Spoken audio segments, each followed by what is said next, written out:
Hello সবাইকে, আসসালামু আলাইকুম। সকালবেলা উঠে আমরা সবাই রেডি হয়ে পড়লাম। আজকে দিনাজপুরে যাব। প্রথমে আমার বোনের হস্টেলে যাব, তারপরে আমাদের যাবতীয় সব কাজগুলো করব। আর এই যে দেখুন, উনি এখানে একদম মুখ গোমড়া করে বসে আছে। আসলে মনে হয় সে বুঝতে পেরেছে আমরা সবাই বাইরে যাব ওকে রেখে, তাই এমন অবস্থা। সব কিছু গোছগাছ করে আমরা এখন বের হয়ে পড়লাম। আমাদের অটো অলরেডি চলে এসেছে। প্রথমে যেহেতু আমার বোনের ওখানে যাব, ও লম্বা একটা লিস্ট দিয়েছে কি কি নিয়ে যেতে হবে ওর জন্য। সেই সব কিছু রেডি করতে করতে আসলে অনেক দেরি হয়ে গেছে। এখন অলরেডি 12টা বাজে আর আমরা এখন বের হচ্ছি। আমাদের তো অলরেডি টেনশন হচ্ছিল যে এত কিছু কাজ করতে হবে, কিভাবে মানে সব কিছু কমপ্লিট করা যাবে। তো যাই হোক, সব কিছু গোছগাছ করে এখন আমরা বের হয়ে পড়লাম। আমার বোনের লিস্ট কিন্তু বিশাল লম্বা, একদম পেঁয়াজ মরিচ থেকে কত কিছু নিতে বলেছে। সব কিছু নিতে নিতে আমাদের আসলে অনেক দেরি হয়ে গেছে। যাই হোক, ফাইনালি এখন আমরা রওনা দিব। আর আরও দু একটা জিনিস আছে যেগুলো ওর জন্য নিতে হবে, সেগুলো রাস্তায় আমরা অটো দাঁড় করিয়ে নিয়ে নেব। আম্মু আর আমি এক সাইডে বসেছি আর আব্বুকে অপোজিট সাইডে দিয়েছি। আমরা দুজন মজা করতে করতে যাব আর আব্বু উল্টো দিকে বসে যাচ্ছে। এখানে আমরা একটু অটো দাঁড় করিয়ে পাউরুটি আর পানি কিনে নিলাম। আমার বোন বলেছে ওর জন্য একটা বড় সাইজের পাউরুটি নিয়ে যেতে। তো আগের দিন যখন আম্মু বাজার করতে গিয়েছিল আব্বু আর আম্মু, তখন ওইটা নিতে পারেনি। সো এখন অটো দাঁড় করিয়ে আমরা পাউরুটিটা নিয়ে নিলাম। এই যে দেখুন, এই যে এত বড় পাউরুটিটা। তো এটা হচ্ছে এখন ব্যাগের মধ্যে ঢুকিয়ে তারপরে আমরা হচ্ছে আমাদের জার্নি শুরু করব। আমার বোনকে বের হওয়ার আগেই অলরেডি ফোন দিয়ে বলে রেখেছি যে একদম রেডি টেডি হয়ে থাকতে।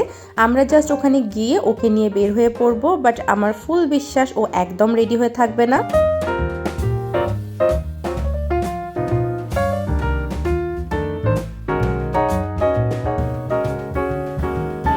আজকে কিন্তু তুলনামূলক অনেক তাড়াতাড়ি চলে এসেছি আমরা। আর আলহামদুলিল্লাহ আজকের ওয়েদারটাও অনেক ভালো ছিল। তো আসার পরে আমরা ভাবলাম প্রথমে একটু হালকা পাতলা কিছু খেয়ে নেওয়া যাক। আমার জার্নি করলে এমন একটা অবস্থা হয়, মনে হয় যে অনেক ক্ষুধা পায়, আমি এখনই না খেলে মরে যাব। তো আব্বু আম্মুকে প্রথমে একটা হোটেলে নিয়ে আসলাম আর এখানে হচ্ছে এই জিনিসগুলো অর্ডার করেছি। এই পুরিটা এত ঠান্ডা, মানে খেতে একদমই ভালো লাগছিল না, বাট তারপরেও কি আর করার। আর এরপরে আমরা চা অর্ডার করলাম। এই চাটা আমি আগেও খেয়েছি, তখন খুব মজা ছিল, বাট এখন কেমন জানি লাগছে। তো যাই হোক, খাওয়া দাওয়া শেষ করে আমরা ওর হস্টেলের সামনে চলে আসলাম।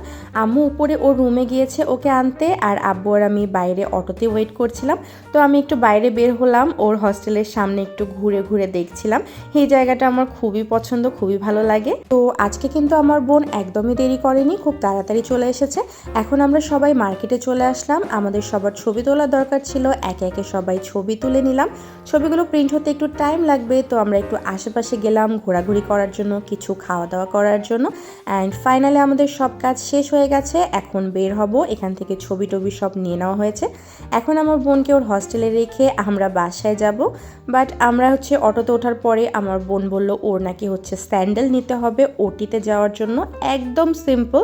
তো অনেকগুলো দোকান ঘুরে ঘুরে ওই টাইপের পাচ্ছিলাম না, তারপরে আর কি করার, কয়েকটা দোকান দেখার পরে চলে আসলাম। পরে নিতে হবে, এখন আসলে পাওয়া যাচ্ছিল না। আর ফাইনালি আমরা ওর হস্টেলে আসলাম, এখানে ওকে রেখে আমরা এখন রওনা দিলাম। এই যে, সো এই জায়গাটা আমার খুব ভালো লাগে। আমি বারবার ভাবি এখানে নামবো, একটু ঘোরাঘুরি করব, বাট কোনো না কোনো কারণে হয় না। এর পরের বার অবশ্যই ট্রাই করব। আজকের জন্য এতটুকুই। সবাই ভালো থাকবেন, সুস্থ থাকবেন, দেখা হবে পরবর্তী ব্লগে। আল্লাহ হাফেজ।